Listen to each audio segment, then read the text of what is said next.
futhi iy'ngane abakoneti lutho abazali, akufanele iy'ngane y'bondle abazali bazo. Ngabona mfethu bekuncoma lapha kuma-comment. Mina-ke ngithi angenze ividiyo nje mfethu ngizokutshela nje mfethu ukuthi lento obuyikhuluma bekuwudoti nje. Ngicabanga ukuthi mhlampe awuqondi ukuthi umuntu uma eba nengane usuke ezalelana.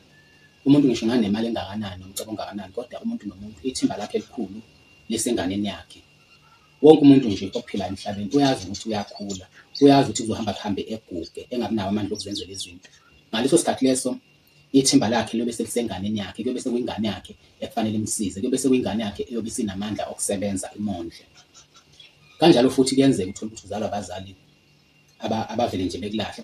Kunabantu ababhedayo la emhlabeni abayilahlayo iy'ngane zabo, kodwa noma kuthiwa bakulahlile abazali bakho, bakhona abantu abasuke bekukhulisa ngaleso sikhathi.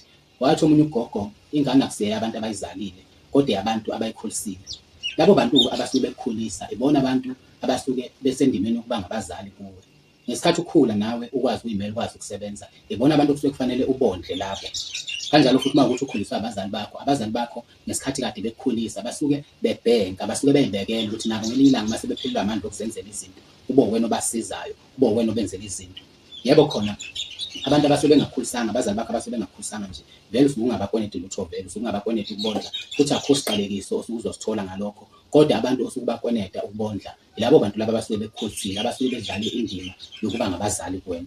Uma ukuthi abazali bakho futhi abadlale leyo ndima, usuke ukweneta bona ukuthi ubondle. Uma usuyimele nawe, uma usukhulile usuyimele, usukwazi ukuthi wenze imali, usebenze.